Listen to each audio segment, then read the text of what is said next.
Hello everyone, this is me Amna ihsanul Haq. ये Salesforce series का second chapter है जिसमें आज हम सीखेंगे कि डाटा को किस तरह से स्टोर किया जाता है सीआरएम में, that is customer relationship management में। सो सीआरएम एक सॉफ्टवेयर है जो सेल्स फोर्स हमें प्रोवाइड कर रहा है। और इस सॉफ्टवेयर के थ्रू हम क्या कर सकते हैं, हम कस्टमर्स को डील कर सकते हैं, अच्छे से रेवेन्यू जनरेट कर सकते हैं, उनका सेव कर सकते हैं। फॉर एग्जाम्पल एक शूज की कंपनी है, उसके 2 लाख जो है क्लाइंट्स हैं, तो 2 लाख क्लाइंट्स का डाटा जो है मैनेज करना। सबसे पहले उनका रिकॉर्ड सेव करना, उनको मैनेज करना। उसके बाद पोटेंशियल कस्टमर्स कौन से हैं हमारे, और ये सेल कस्टमर्स कौन से हैं, वो सारा जो एक प्रोसेस होता है, उस रिकॉर्ड को ऑन टाइम एक्सेस करना, और इसके अलावा इनवाइस जनरेट करना एंड ईमेल सेंड करना। ये सब कुछ जब हमारे पास कस्टमर का रिकॉर्ड, तभी हम मैनेज कर सकेंगे। तो वो सब हम सीखेंगे कि अब हमें रिकॉर्ड एक्चुअली सेव कैसे किया जाता है। तो इस सेकंड चैप्टर के अंदर हम देखेंगे कि सेल्स फोर्स में किस क्या प्रोसेस है रिकॉर्ड को सेव करने का। आपने देखा होगा कि नॉर्मली हम वेबसाइट, जब भी जितने भी डेवलपर अगर ये देख रहे हैं तो उन्होंने प्रोग्रामिंग में ये बात सीखी होगी कि जब भी हम रिकॉर्ड को सेव करते हैं, हम डेटाबेस में सेव करते हैं, हम डेटाबेस में स्टोर करते हैं, और उसके बाद हम डेटाबेस से ही एक्सेस लेते हैं। कोई भी रिकॉर्ड अगर हमें एक्सेस करना होता है, अपडेट करना होता है, डिलीट करना होता है, हम डेटाबेस से एक्सेस लेते हैं उसके लिए। लेकिन अब सेल्स फोर्स के अंदर सेल्स फोर्स का कोई भी डेटाबेस नहीं है, ठीक है। सीआरएम में कोई डेटाबेस नहीं है। तो अब रिकॉर्ड को हम कैसे सेव करेंगे? तो रिकॉर्ड को सेव करने के लिए हमें ऑब्जेक्ट की जरूरत होती है, ठीक। चलिए आइए एक बार व्हाइट बोर्ड पे चलते हैं। थोड़ा सा मैं आपको पहले स्क्रीन शेयर कर देती हूँ, जस्ट अ मिनट।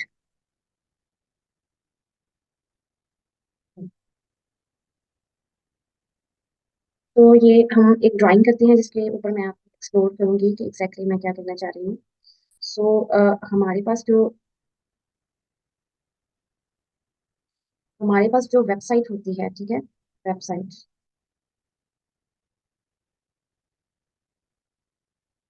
एक वेबसाइट होती है जिसके अंदर लेट्स सपोज अगर कोई साइन अप और साइन इन का पेज है, जिसमें हमारे पास फर्स्ट नेम है, लास्ट नेम की फील्ड है एक, और ईमेल ईमेल की फील्ड है, सॉरी फोन नंबर की फील्ड है, एंड देन सबमिट का जो है बटन है, सबमिट का बटन है। तो जब हम इस पे क्लिक करते हैं इस फॉर्म के सबमिट के बटन के ऊपर, तो होता क्या है कि ये जो जितना भी ये सारा रिकॉर्ड है इन फील्ड्स के अंदर जो हम इनपुट लेते हैं, ये सारा डेटाबेस में जाकर स्टोर हो जाता है। और डेटाबेस के अंदर टेबल्स बने होते हैं, ठीक है। टेबल्स के अंदर रोज होती हैं और कॉलम्स होते हैं, ठीक है। रोज एंड कॉलम्स होते हैं जिनमें जाके ये आगे से स्टोर हो जाता है। तो अगर फॉर एग्जांपल ये फर्स्ट नेम की फील्ड है, तो ये कॉलम फर्स्ट नेम का हो जाएगा, फर्स्ट नेम, ठीक है। सेकंड जो है वो लास्ट नेम की फील्ड है, तो दूसरा कॉलम लास्ट नेम का हो जाएगा। थर्ड जो है वो फोन नंबर की है, तो यहाँ पर फोन नंबर हो जाएगा, ठीक है। और जैसे ही सबमिट का बटन क्लिक होगा तो डाटा जो स्टोर हो जाएगा, फॉर एग्जांपल फर्स्ट नेम लिखा हमने, जो भी है, let's suppose Raj. Last name हमने लिख लिया, ठीक है, ठीक है। और फोन नंबर हमने समथिंग 0300 समथिंग, ठीक है, दे दिया। तो ये एक हमारे पास जो ये एक रो है, ये पूरी, जस्ट मिनट, या ये जो एक पूरी रो है हमारे पास, ये एक रिकॉर्ड है हमारे पास। इस तरह से 1000 रिकॉर्ड्स यहाँ पर सेव होते रहते हैं इस फॉर्म में जो है। जो जितने भी यूजर जो है वो इस वेबसाइट को यूज करेंगे, इस वेबसाइट को, इस फॉर्म को साइन अप करेंगे, और जो भी इनपुट देंगे वो यहाँ पर इसके अंदर रिकॉर्ड जो है वो सेव होता जाएगा कि कितने यूजर इस वेबसाइट को यूज कर रहे हैं। ये अभी मैंने छोटा बनाया है, ये 1000 बिलियन बिलियन की रिकॉर्ड जो है सेव हो सकते हैं, ठीक है। तो डेटाबेस के अंदर यानी वेबसाइट में इस तरह से रिकॉर्ड सेव होता है। चलिए इसे क्लियर करते हैं और आप देखते हैं कि हम सीआरएम पे रिकॉर्ड को कैसे सेव करेंगे। क्लियर करते हैं। आपको मेरी आवाज ठीक आ रही है? अगर आवाज क्लियर नहीं है तो मैंने माइक दोबारा से सेट किया है।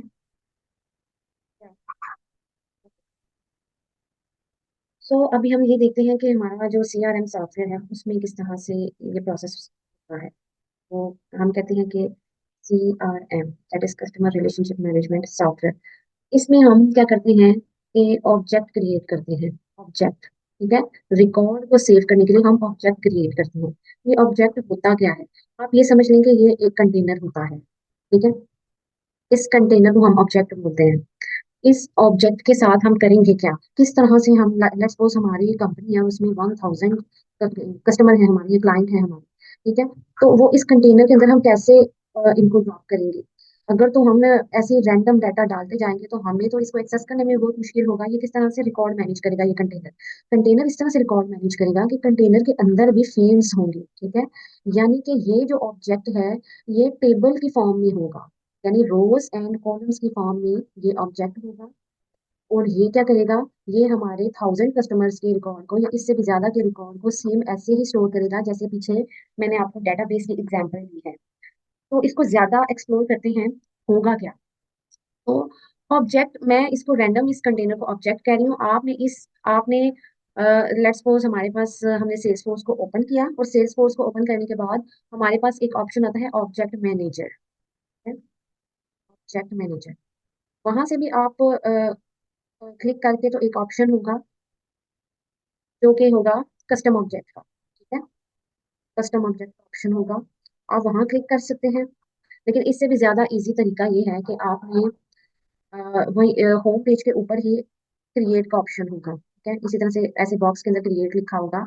क्रिएट को जब आप क्लिक करोगे तो उसमें से ड्रॉप मेन्यू ओपन होगा, ठीक है। उस मेन्यू में आप जो एक ऑप्शन मिलेगा, काफी ज्यादा ऑप्शन होते हैं लेकिन वहां पर एक ऑप्शन कस्टम ऑब्जेक्ट का, ठीक है। आपने उस पर क्लिक करना है कस्टम ऑब्जेक्ट पे। अब कस्टम ऑब्जेक्ट आप बहुत सारे बना सकते हो, ठीक है। अगर मैं सबको ऑब्जेक्ट ही बोलती रहूंगी तो आपको कैसे पता चलेगा कि मैं किस ऑब्जेक्ट की बात कर रही हूँ, राइट। लेट्स सपोज, इन्हें मैंने क्लियर कर लेते हैं। फॉर एग्जाम्पल कि मैंने 5 ऑब्जेक्ट्स बनाए हैं। अब मैं आपके सामने ऑब्जेक्ट ऑब्जेक्ट, तो आपको क्या ही समझ आएगी कि मैं किस ऑब्जेक्ट के बारे में, किस पर्टिकुलर ऑब्जेक्ट के बारे में बात कर रही हूँ। सो ऑब्जेक्ट को कोई नाम देना जरूरी है, ओके। सो आपने जब भी क्रिएट ऑब्जेक्ट यानी कस्टम ऑब्जेक्ट के ऑप्शन पर जाना है तो वहां पर फिर आपको एक फॉर्म ओपन होगा जिसके अंदर आ रहा होगा ऑप्शन लेबल का। लेबल का मतलब ये होगा, लेबल की फील्ड आ रही होगी। इट मीन्स कि आपने ऑब्जेक्ट का कोई नाम रखना है। अब मैं एक ऑब्जेक्ट यानी कि मैं टेबल क्रिएट करना चाहती हूँ जिसके अंदर मेरे जो क्लाइंट्स हैं उनका जो है वो काउंट्स का सारा जो है, या फिर फॉर एग्जांपल क्योंकि ज्यादा लोग इस चीज से रिलेट कर पाएंगे, तो मैं फी का सारा रिकॉर्ड सेव करना चाहती हूँ, यानी फीस कितनी दी स्टूडेंट्स ने, ठीक है। तो मैं क्या करना चाहती हूँ कि मैं लेबल दूंगी फीस, यानी फी, डबल ई है, यानी मैंने लेबल दिया फी।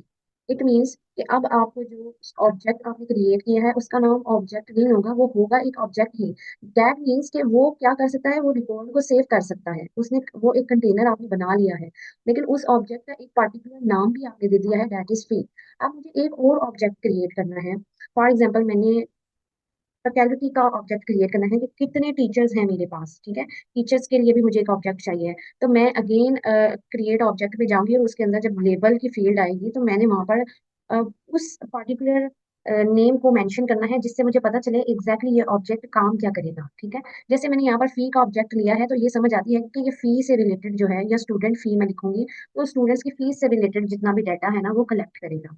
और अगर लेट्स सपोज मैं एक और ऑब्जेक्ट क्रिएट करती हूँ और मैं यहाँ लिख देती हूँ स्टूडेंट्स नेम, ठीक है। तो जितने भी स्टूडेंट्स हैं उनके सब्जेक्ट्स क्या हैं, या फिर सब्जेक्ट्स का अलग से मैं एक ऑब्जेक्ट क्रिएट कर लूंगी स्टूडेंट नेम, ठीक है। इस तरह से मैं डिफरेंट कस्टम ऑब्जेक्ट्स क्रिएट कर सकती हूँ। अब होगा क्या, पहले इसको क्लियर करते हैं। अब होगा क्या कि हमने ये ऑब्जेक्ट क्रिएट कर लिए हैं। एक है फीस का ऑब्जेक्ट हमने क्रिएट किया, एक हमने स्टूडेंट्स का ऑब्जेक्ट क्रिएट किया, ठीक है, स्टूडेंट्स का सारा रिकॉर्ड। एक हमने टीचर का ऑब्जेक्ट क्रिएट कर लिया, ठीक है। ये हमने ऑब्जेक्ट क्रिएट किए। तो फी का ऑब्जेक्ट जो है वो क्या करेगा, एक अलग से कंटेनर बना लेगा, ठीक है। और स्टूडेंट्स का अलग से कंटेनर बना लेगा एक, ठीक है। और टीचर्स का अलग से एक ऑब्जेक्ट जो है वो एक स्पेस ऑक्यूपाई कर लेगा, यानी एक अलग से एक बॉक्स क्रिएट हो जाएगा। अब लेट्स सपोज फीस जो है, फीस का जो रिकॉर्ड है वो 1000 स्टूडेंट्स की फीस है। अब इस कंटेनर के अंदर मैं रैंडम जो है वो डाटा फिल करने लग जाऊं अगर, तो ये मैनेज तो नहीं होगा, हमें समझ ही नहीं आएगी, हम एक्सेस कैसे करेंगे इसको। कोई यहाँ है ऐसी है वैसी है, ठीक है, इस तरह से पड़ा हुआ है तो हमें तो कुछ पता नहीं चल रहा ना। ये 1000 स्टूडेंट्स का फीस का रिकॉर्ड है, इसी तरह से स्टूडेंट्स कितने हैं, ठीक है, कुछ ऐसे ऐसे ऐसे रैंडम है। तो ये मैनेज तो नहीं हो सकता, ये कोई इजी एक्सेस वाला प्रोसेस तो है नहीं है। टीचर्स ऐसे ही रैंडम रिकॉर्ड किया हुआ है, लाइक अगर मेरे पास 500 टीचर्स हैं उनका ऐसे रिकॉर्ड है। तो क्या होता है ऑब्जेक्ट में, सबसे पहले प्रोसेस में आप ऑब्जेक्ट को एक नाम देना होता है, ठीक है। उसके बाद दूसरा दूसरा प्रोसीजर स्टार्ट हो जाता है, ठीक है। तो दूसरा प्रोसीजर क्या है, सबसे पहले मैं इसको रेज कर देती हूँ। दूसरे प्रोसीजर के अंदर हम क्या करते हैं कि इनपुट फील्ड्स बनाते हैं, ठीक है। कोई भी ऑब्जेक्ट आप क्रिएट कर रहे हो तो खाली उस ऑब्जेक्ट को बस क्रिएट करना काफी नहीं होता, उसके अंदर आपने इनपुट फील्ड्स बनानी है ताकि जो आप रिकॉर्ड सेव कर रहे हो वो मैनेज हो सके और ऑन टाइम एक्सेस हो सके, ठीक है। तो लेट्स सपोज वहां पर क्या होता है कि आपके पास ऑप्शन आता है फील्ड एंड रिलेशनशिप्स का, ठीक है। तो वहां से आपने जितनी भी फीस का ऑब्जेक्ट आ रहा है तो आपने फीस का एक तरह से फॉर्म क्रिएट कर लेना, ये आपके यूजर को भी शो, जैसा आप फॉर्म क्रिएट करोगे ना ये यूजर को भी शो होगा। यहाँ पर आप उसका फर्स्ट नेम ले रहे हो, लास्ट नेम ले रहे हो, फीस डेट कब सबमिट करवाई, ठीक है। तो सेमेस्टर कौन सा है और कितनी फीस सबमिट करवाई है, स्टूडेंट का first name, last name, phone number, email, ठीक है, और क्लास कौन सी है, वो सारा इस तरह से फील्ड्स होंगे। ये एक तरह का फॉर्म क्रिएट हो जाएगा, ठीक है। अभी अगेन इसका भी यही है, टीचर का नाम क्या है, first name, last name, phone number, email, teacher कौन सी क्लास को पढ़ाता है, उसका टाइम टेबल क्या है, इधर नीचे टाइम का भी फील्ड आएगी। इस तरह से फील्ड्स बनी होती है जिससे रिकॉर्ड जो है वो मैनेज होता है, ठीक है। अब ये यहाँ तक हमें समझ आ गई कि हमारा फर्स्ट स्टेप है ऑब्जेक्ट को क्रिएट करना। ऑब्जेक्ट क्रिएट करने का मतलब ये है ऑब्जेक्ट को एक कोई नाम देना, स्पेसिफिक नेम देना यानी लेबल, ठीक है। फर्स्ट तो ये हो गया। सेकंड होगा उसको, वो सेकंड होगा कि आपने उसके देन फील्ड्स जो है वो बनानी है, ठीक है। हमने फील्ड्स बना ली उसकी, ये हमारा फर्स्ट स्टेप था, ये हमारा सेकंड स्टेप था। अब हमने हमने ये दोनों काम कर लिए, लेकिन हम एक्सेस कैसे करेंगे, यूजर इसे कैसे देखेगा या कोई स्टूडेंट कैसे देखेगा अपनी फीस का फॉर्म फिल करना है। अगर स्टूडेंट ने अपना फॉर्म फिल करना है या टीचर ने फॉर्म फिल करना है तो वो किस तरह से, जैसे ही वो फॉर्म फिल करेगा वो रिकॉर्ड इस CRM में स्टोर हो जाएगा, ठीक है। लेकिन पहले तो इनपुट देनी पड़ेगी ना। तो वो इनपुट कैसे देगा, वो ऐसे देगा कि आप वो इस ऑब्जेक्ट को, पर्टिकुलर ऑब्जेक्ट को, जस्ट इस पर्टिकुलर ऑब्जेक्ट को,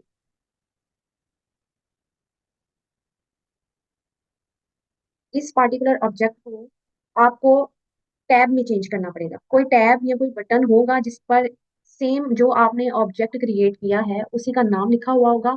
और जो क्लाइंट है या यूजर है या स्टूडेंट है या टीचर है वटेवर, वो उसको क्लिक करेगा, देन उसके पास ये फॉर्म ओपन हो जाएगा। फॉर एग्जांपल टीचर की टैब नजर आ रही होगी स्क्रीन के ऊपर, तो वो क्या करेगा, टीचर की टैब को क्लिक करेगा और उसके बाद एक फॉर्म ओपन हो जाएगा, उस फॉर्म को फिल करेगा, उसको सेव कर देगा, तो आपके पास टीचर का रिकॉर्ड सेव हो जाएगा, ठीक है। तो ये प्रोसेस होगा। इसी तरह से स्टूडेंट की टैब अगर शो हो रही होगी तो स्टूडेंट की टैब को ओपन करेगा, एक फॉर्म शो हो रहा होगा, उसमें उसकी फील्ड्स को फिल किया जाएगा, सेव के बटन पे क्लिक करेगा तो एक स्टूडेंट का डाटा स्टोर हो जाएगा। इसी तरह से फीस के लिए भी ऐसे ही होगा, टैब होगी। अब ये जो टैब्स हैं ये होगी कहाँ पर, टैब तो होगी लेकिन कौन सी स्क्रीन पे टैब्स शो होगी। आपने पहले एक ऐप क्रिएट करनी है, ठीक है।